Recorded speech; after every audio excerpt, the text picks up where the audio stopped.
right up there with the size of Wisconsin in terms of their block against conference opponents.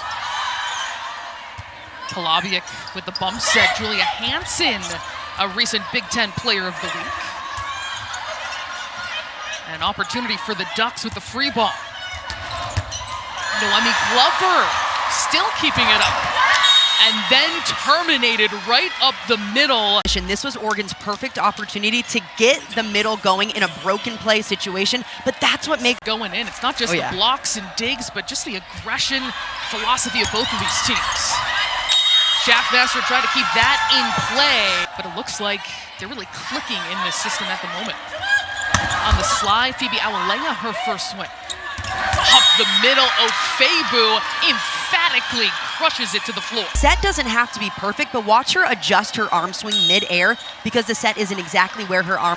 Hit 182 against Nebraska, excellent against UCLA a couple matches ago. For the back row, a blast from Hansen and an opportunity for the Gophers. Walker into the block, and the Ducks are fired up. They have silenced. Put the ball down on offense, but defensively, if you want to test her out, you better hit it as hard as you can. 5-1 run for Oregon. Another back row blast, and again into the block, Oregon.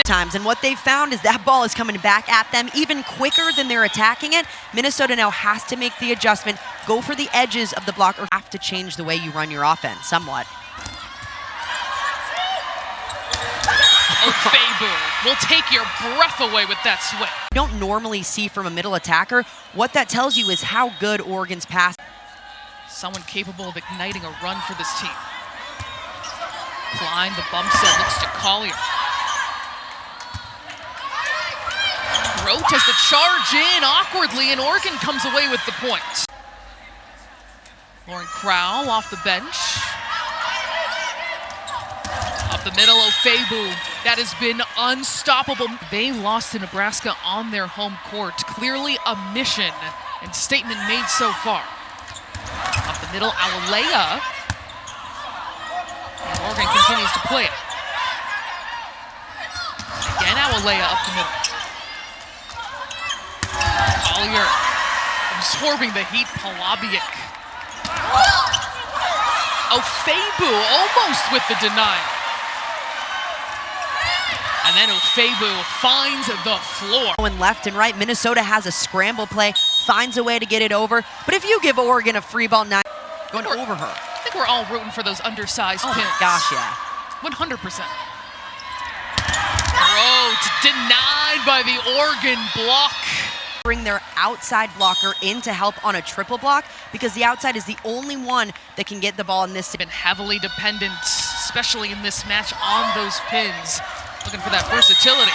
Up the middle again, Ofoegbu.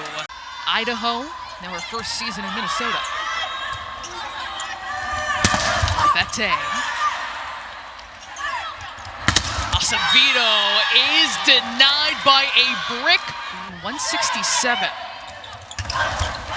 Someone hitting well, Ofoegbu. Now 8 of 8. Polabiec at the service line. The pun you just came up with while we were in break, Acevedo.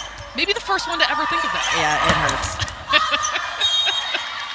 Oregon strikes back just what they need after a timeout. 9 kills, Collier 9 kills, Gregoire with 6 herself, and it continues down the line. So many options. And the block clicking again.